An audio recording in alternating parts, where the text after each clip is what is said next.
Africa, our birthplace, is often hot and dry.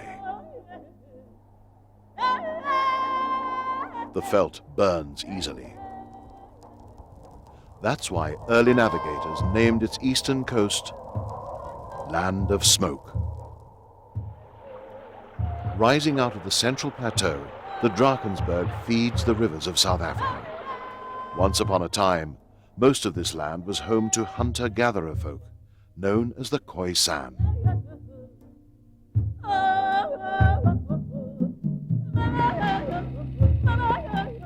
So familiar were these people with the natural world that they were part of it, and it part of them. Were these people the best conservationists Africa has known? Taking only what they needed while maintaining strong spiritual ties with the natural world? Or is theirs another world? Today, the modern South African economy is most famous for its mineral wealth. Its history for its recent political transformation. A timely happening that defused a dangerous political and ecological time bomb, making the country worth conserving. That is the picture that will go down in history.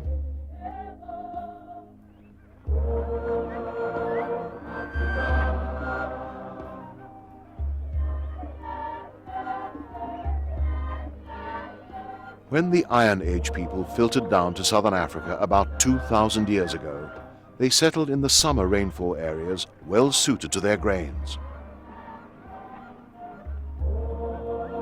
Later migrants from the north, farmers, cleared fertile river valleys. Like the Iron Age migrants, they developed a system of shift agriculture. Tulamela, an archaeological site at the top end of the Kruger National Park, is an ancient kingdom still shrouded in mystery. Where people settled had much to do with climate and environment, but there were other influences. Like the introduction of maize and the trade directed at Africa's untapped resources. Gold, ivory, slaves, and hides were in demand by Islamic traders who used the monsoon winds to sail down the coast as far as Maputo Bay. In some regions, settlement was difficult, but people adapted, clearing areas around their homesteads. Although they didn't know about the tsetse fly, they did associate wild game with cattle diseases like Nagana. The impact of man on the natural world concerned his cattle numbers and the growing population. Plants and animals were hunted and collected often by sangomas and inyangas, the traditional healers. Harvesting methods were in many cases sustainable, and taboos also prevented exploitation. In Tonga culture, only women collected mussels because they resembled female genitalia. But the greatest changes occurred when Europeans arrived to plant vegetables. With their spades came guns. The Dutch hunted and traded with the Khoi, and soon claimed ownership of the natural resources of the Cape. Penguins were easy pickings and driven like sheep onto waiting boats. Laws passed only marked an effort to control and own Africa's wildlife. The company had big ideas of making money from ivory. Amongst the most famous of elephant hunters were Bushmen and Africans and Griquas. This was Africa's white gold. And we know, for example, that from the top of Ngoloti Hill, which is on the west, almost on the western boundary of Umfolozi, Shaga and Dingaan and Mbande all used to have like a command post on top there, and they would direct their men down below, hunting the elephant. And the ivory, of course, was traded with the white traders who were coming in. Shiploads of ivory left African shores, heading mostly for the European market. By the 1800s, the Cape Lion had been shot out. Today you can see this specimen in Amsterdam, together with the extinct blauwbok and the quagga, symbols of extinction, and a reminder of the bloodthirsty and once heroic hunters that destroyed game for sport. Cornwallis Harris arrived from India in the 1830s. He reveled in the chase. Giraffe were amongst his favorites. He described the Magaliesberg near Pretoria as teeming with elephant. Gordon Cummings, a Scot, was a legendary butcher. Rough and tough. He ate what his dogs ate. He lived hard and considered Africa's wildlife his personal property. A bloody slaughter near Bloemfontein was organized for an English prince. Beaters drove 20,000 head of game into the hunters. And there was no public outcry. The more acclimatized Boers were less extravagant, but their marksmanship became legendary and their larders filled with venison. Predators were vermin and shot on sight. The Bushmen were also considered vermin. Between Boer, Briton, and Bantu, quick work was made of them. By the 1870s, dreams of fame and fortune would change simple rural economies forever. A new breed of immigrants now scrambled to control resources. In 1895, somebody recorded for posterity the last great springbok migration across the Karoo. It's not difficult to understand why. It was about this time that Paul Kruger and his Volksraad were persuaded to put aside some land near the Sabi River. That was the beginning of the Kruger National Park. In Zululand, a hunting tale at the confluence of the Black and White Umfolozi rivers drew public reaction. A man, Sir Henry McCullum, who was hunting black rhino down at the junction in the White and the Black Umfolozi River, which was wild country and had been kept wild for two reasons. One, under the old Zulu kings, Shaka in particular, it was a hunting area. And secondly, it was full of tsetse fly, which kept out cattle and domestic animals. But McCullum was hunting down there, and he shot two rhino, which to begin with he thought were black rhino because everybody knew that the black rhino were there. But when they looked at them, they discovered that they were white rhino. And this really created an enormous stir because the white rhino was thought to be extinct. And that immediately led to a huge outcry, and the governor of Natal was petitioned. And then he set aside Umfolozi Game Reserve between the two rivers, the Mkhetsi Game Reserve, the Hlui Game Reserve, and Lake St. Lucia Game Reserve. But game reserves weren't on the minds of the settlers. Gold had been discovered in the Transvaal. Competition for the resource resulted in inevitable conflict. War broke out.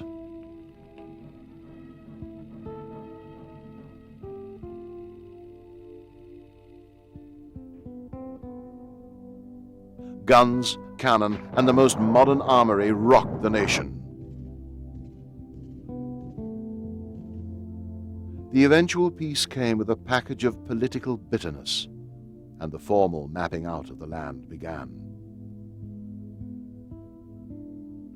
The fight for conservation land became the task of dedicated, mostly white South Africans, searching for the playground that they had spent the last 2 centuries destroying.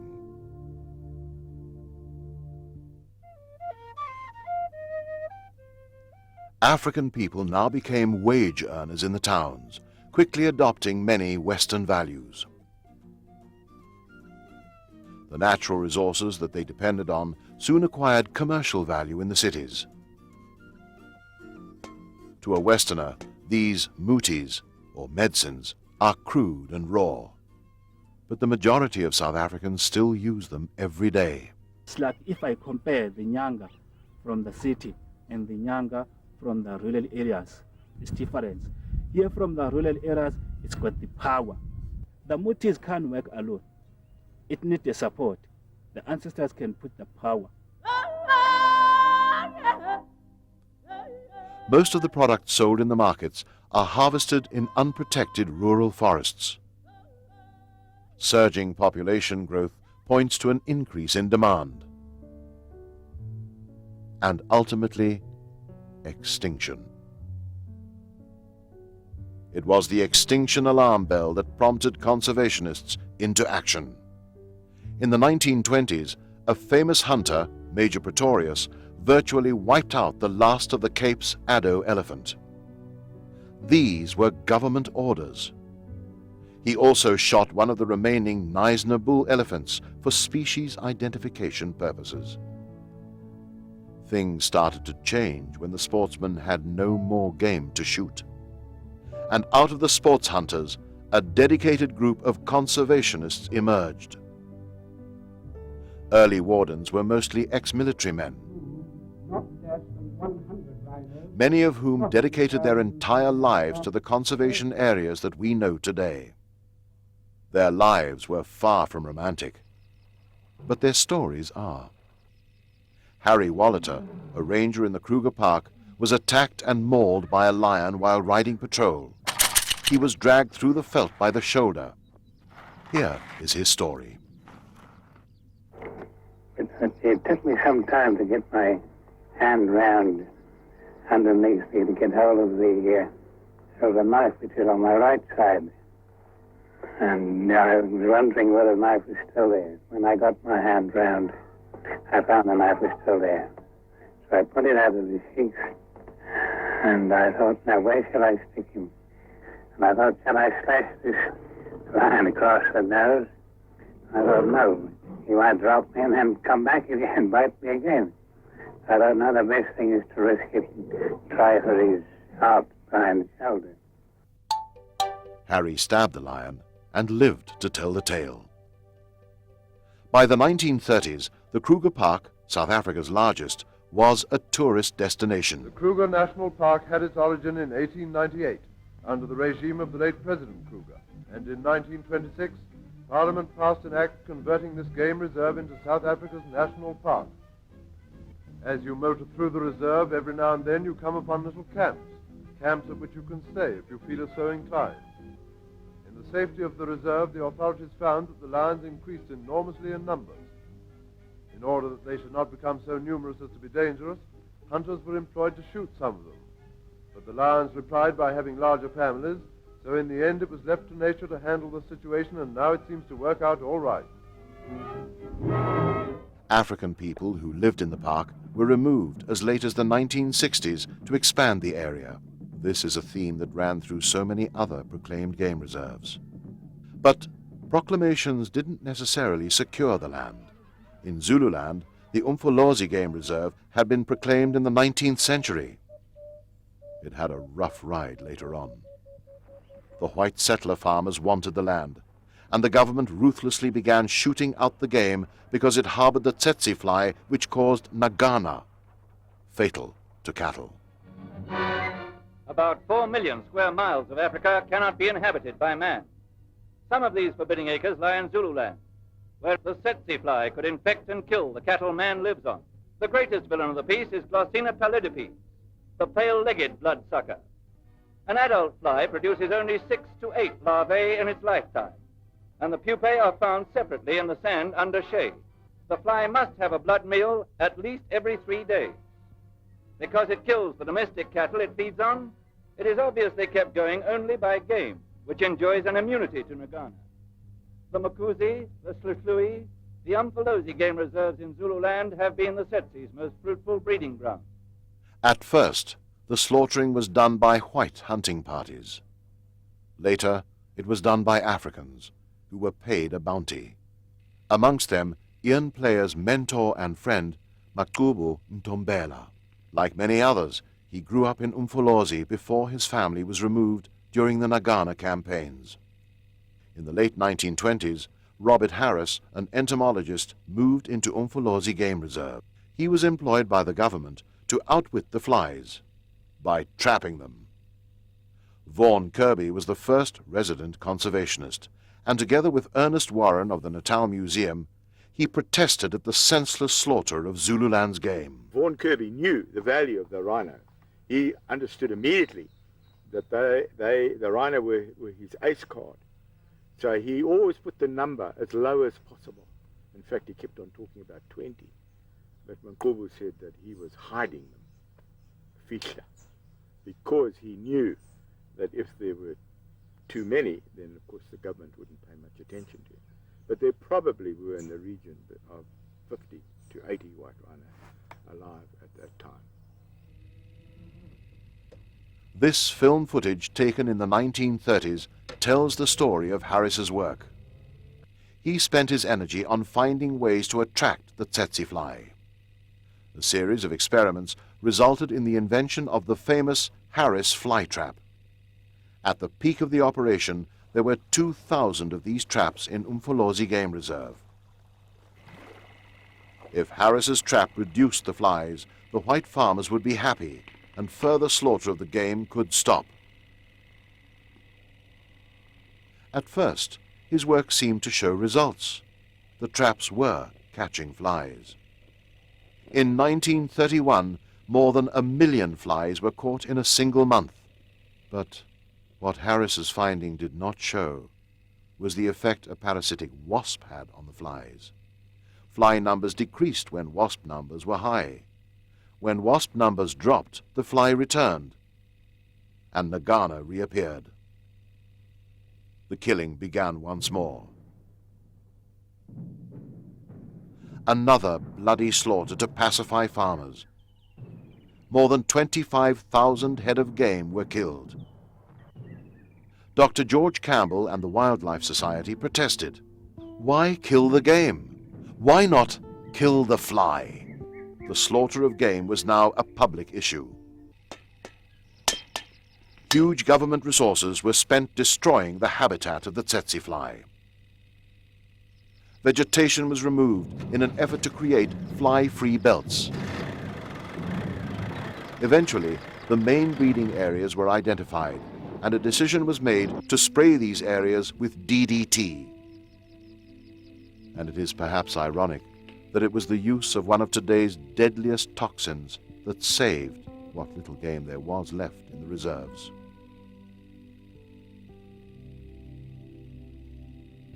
Aircraft back from World War II flew transects over the now degazetted Mkuzi Game Reserve, and later all other identified breeding areas of the tsetse. All this at a cost of £5 million. By the 1950s, the tsetse fly had been wiped out. Conservationists were relieved. Dr. George Campbell, champion of the reserves, now led a Wildlife Society expedition onto a new frontier, Tongaland. Conservationists had earlier visualized northern Zululand as another Kruger Park. Now it was obvious that the area was too populated for proclamation. Scientists and journalists gave a great deal of publicity to the region. Tongaland was soon recognized as an area of biological importance. The age of science and ecology had begun in earnest, and the think tank created from these expeditions is still having an impact on conservation today. A post-World War II economic boom had, as a spin-off, the birth of a new tourism industry, and game reserves were adding value to the nation's assets. Volunteer horsemen gather in the National Bontebok Reserve at Bredasdorp in the Cape for a drive to round up a herd of Bontebok. The horsemen cooperating in the drive are farmers living in the district. Formerly plentiful, the Bontebok have become a very rare species among African fauna, and an attempt is now being made to preserve them. Of the 69 caught, 4 of the Bontobuck are to be sent to the Cape Point Native Reserve, 5 to the Naughty Reserve at Lambert's Bay, and 3 to the... The anxiety over saving a species often led to the proclamation of South African parks. The Addo Elephant Park has a story which began with Major Pretorius' slaughter. All but 16 were shot. A local champion, a farmer named Harvey, protected them. Later, Trollope, the first warden of Addo National Park, herded them into a thick patch of protected bush, and they began breeding up once again. The erection of a fence by legendary rangers secured a protected piece of land now called Addo National Park.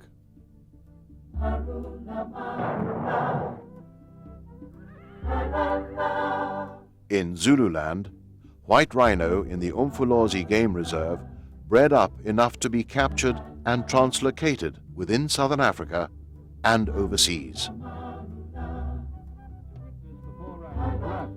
And the crates were inched into their final positions.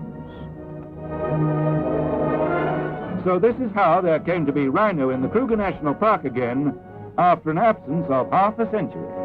Among its newest imports are a pair of white rhino, who after a sedative travelled very peacefully from the Umfolozi Game Reserve in Natal.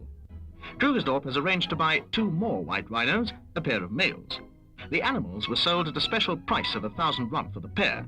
Normally, the Natal Games Board charges 3,000 rand for 2 such rare beasts. For the last white rhino was seen in the area in 1886. The Mountain Zebra Park on the edge of the Great Karoo was greatly assisted by public interest.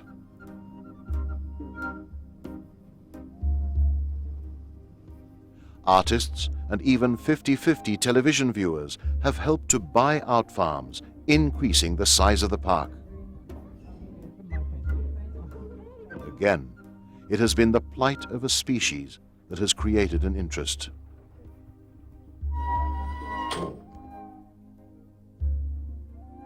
Non-government organizations like the South African Nature Foundation have played pivotal roles in securing new land for conservation. The Karoo National Park was created in the 70s to conserve this semi-desert ecology in great need of conservation status. Here, the riverine rabbit emerged as a rare species, set to benefit from the conserving of its natural habitat. New game reserves were proclaimed in the 80s, facilitated by apartheid's homeland policies. Although many aspects of its existence are controversial, as a conservation project, the development of the Pilanesberg Game Reserve is one of the most exciting in the history of Southern Africa. With the unveiling of a plaque by President Mangope, the park was declared officially open on the 4th of December 1979. The government's aim was to establish a conventional reserve of the highest order, but because of the vast expense of such a project, it was decided that the natural resources of the park should be utilized for commercial gain. It has been established that hunting yields the best financial return on most animals. By now, game truly had a market value.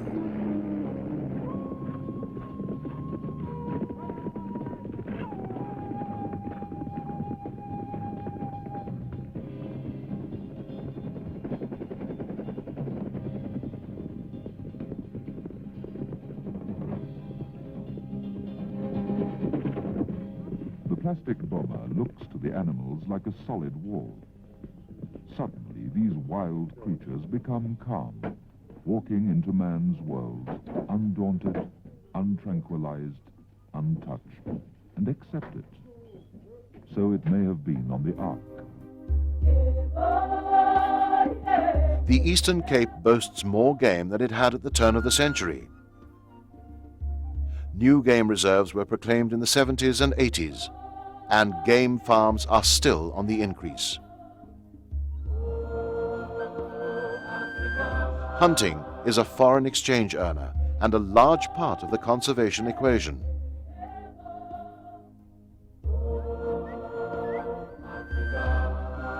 Big game is a commercial commodity, and winter game sales big events in most provinces.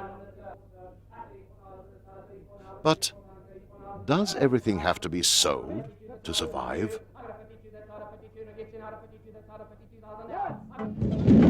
Pricing the value of biodiversity is an impossible task, and perhaps this is only feasible once the damage has been done.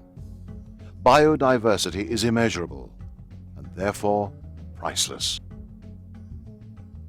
In the Western Cape, millions are being spent on South Africa's most famous landmark, Table Mountain.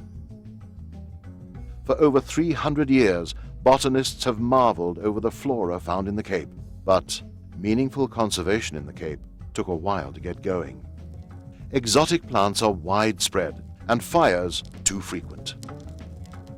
At nature's own pace, burning is essential for the indigenous fynbos. The Cape Floral Kingdom is unique. It has special biodiversity status, attracting tourists and botanists from every corner of the globe. Though concerned citizens secured the Cape of Good Hope Nature Reserve in 1938, government resources were spent on breeding trout imported from Europe. Today, the Cape Trout Hatchery is no longer part of a conservation budget. Focus is on the natural systems and indigenous fish. Enormous work has been done protecting the fynbos and its floral kingdom.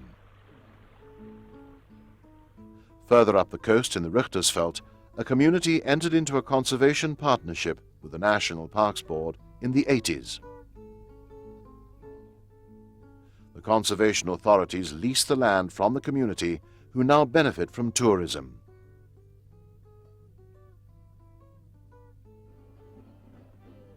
This is not a fenced reserve with dangerous predators.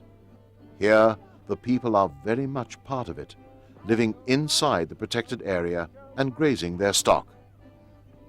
Only now, there is protection for the unique biodiversity, for the hardy succulents, and thorny prehistoric-looking plants like the half maize. The Richtersveld is one of conservation's frontiers. The relationship between communities and parks is the challenge of this era.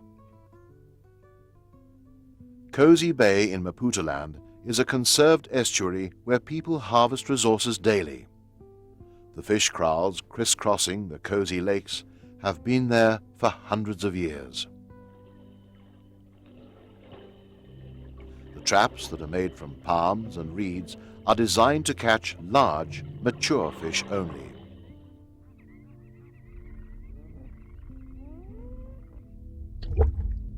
This daily routine is tradition for many Tonga families.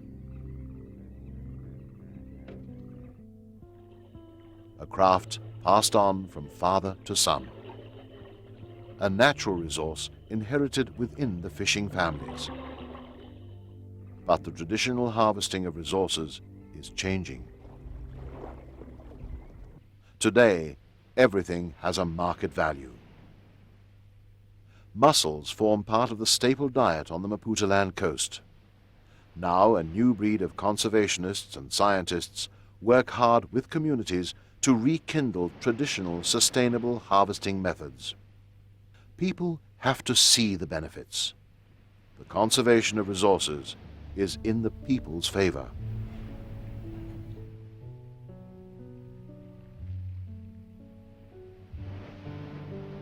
Some resources are too endangered to be harvested. The story surrounding the protection of sea turtle breeding sites has attached to it a 30-year-old research project. Specimens are collected and carefully tabulated. Looking at these baby leatherbacks, at present a mere 3 inches long, it's hard to believe that when fully grown, they'll each weigh more than many modern cars. In fact, up to 2,000 pounds.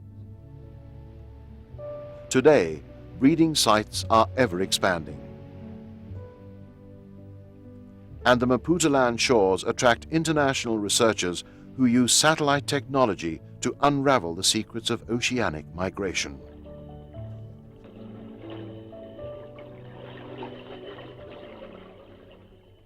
Scientific research on animal species and ecology has, to an extent, been supported and funded by government agencies. These funds have dried up, and now projects which concentrate on endangered animals like the wild dog are dependent on donors. Organizations like the Endangered Wildlife Trust and the World Wildlife Fund for Nature. Wild dog need vast territories to breed successfully, and their gene pool is in danger.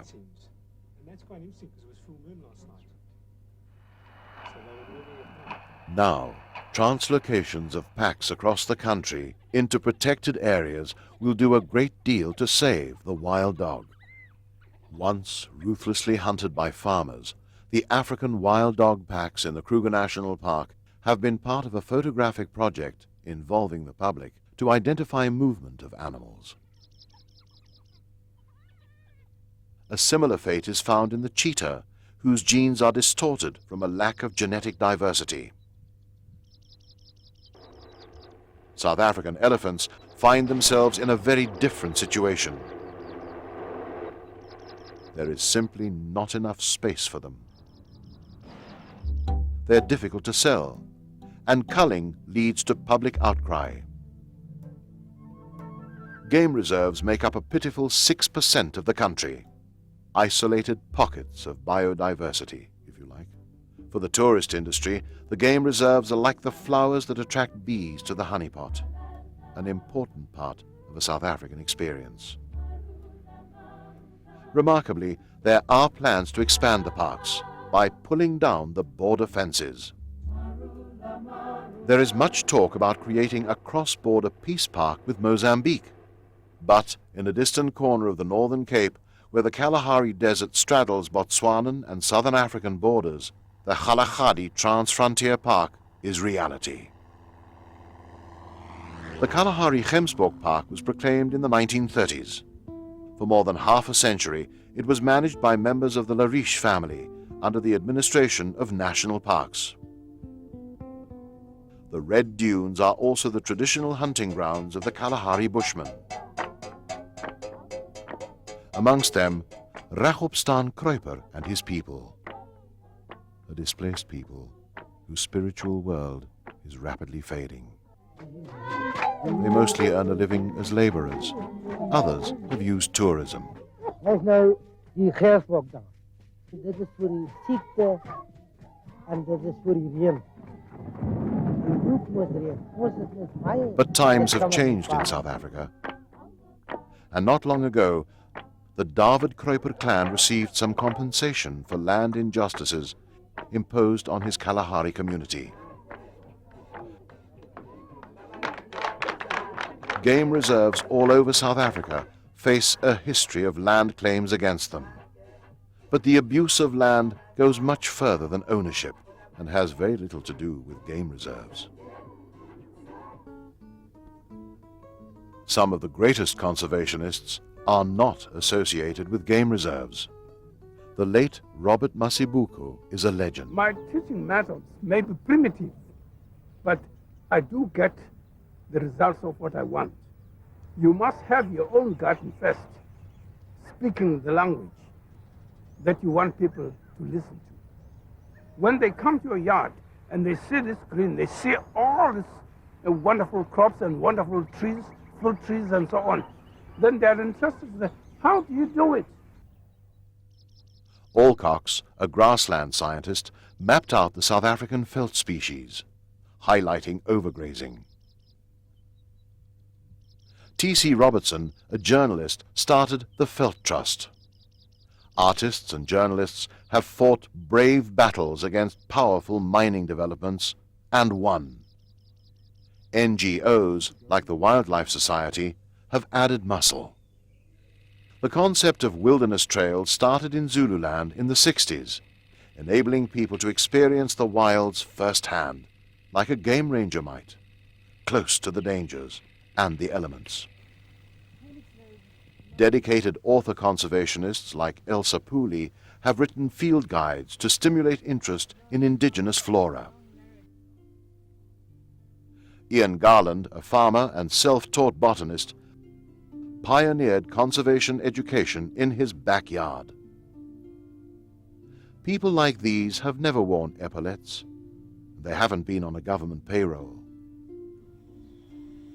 Mkochi. Mkochi is a Zulu name, Latin name, Monadora Junedi. Garland practiced what he preached, and today his life's work lives on in others. Other enviro educators have ingeniously taken the natural world into classrooms. Vigorous environmental education programs are today a countrywide phenomenon. Many are aimed at giving people the opportunity of interacting with the environment, rediscovering the resources they depend on.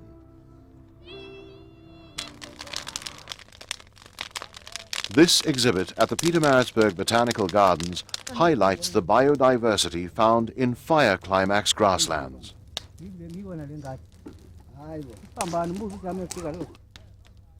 The grassland biome is severely threatened, its value misunderstood. Indigenous landscape must now receive belated recognition. The frightening reality of South Africa's muti trade is no longer tomorrow's crisis. Rapid removal of muti plant resources is causing a serious crisis in our indigenous forests. Dr. Elliot Ndlovo has started a garden. The leaves turns open for those seeds. Then it means that the seed is already to be collected. Then when I've already finished collecting them, I should keep them in a safe place so that I can show other people the seed, how they look like. But inevitably, one man's efforts to propagate indigenous nature is at war with another's efforts to convert the natural systems to suit his own comfortable lifestyle.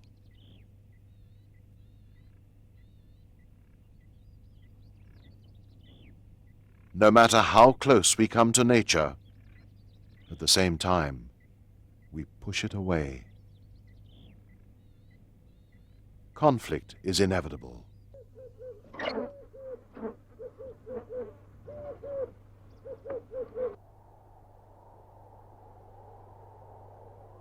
For animals to adapt to human habits is an almost impossible task. Animal and plant kingdoms have no boundaries. They are free spirits, survivors, opportunists. For them, man is neither friend nor foe. The irony is that, at first glance, it looks as if the suffering is with the natural world. But in the end, it is the human species that will suffer the most. By destroying biodiversity, we reduce our own chances of survival. Today, conservation attracts high-powered debate. How to harvest? What to sell? To whom and for how much? Whether to hunt? And what to cull? These are subjects South Africans grapple with. But the greatest challenge is for all people to identify with the principles of conservation. That is difficult for those who are simply trying to survive. The Duku Duku forest is on fire. Politicians and conservationists are trying to save this forest. This is a conservation story. On the opposite side of Lake St. Lucia, a community was evicted from the land of their ancestors. Amid controversy, they have been compensated, and Lake St. Lucia, with its wetland, is awarded World Heritage status. This is modern-day history in the making. A history about a people and their parks. Here is at the Nomatwayo's wife's graves. About land, about money and greed. It's a story about options and vision. We have to look at these parks not as in terms of what they can produce in terms of money, but what they can give us back in terms of spirit, of understanding of ourselves, and how a journey into them can lead to a conversion to a much better understanding of the relationship between human beings and the land. And the old tribal people knew that. And this is something that has been lost because many of the old tribal people now are dead. And many of the ones who are alive can't read and write. So one of the most important things that we can do now is to collect their stories. Everything is a story.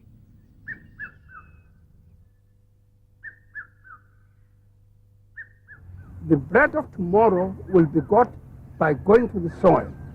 The money is one day going to get finished. Gold fields are going to be exhausted one day. So are the copper mines.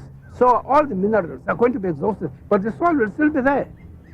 Any nation that will respect the soil and treat the soil with great respect, that nation shall inherit the earth, according to my own philosophy.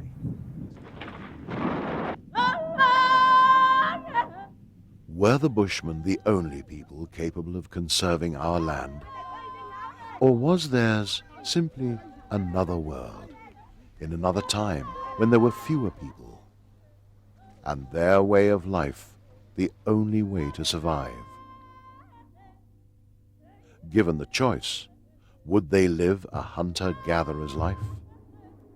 Now, in this century, it is the land in between fragmented sanctuaries that offers the greatest challenge.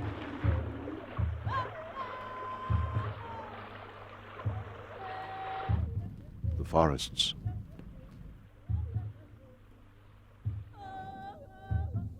the veldt,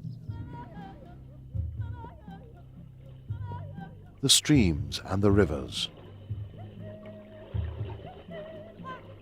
the ocean,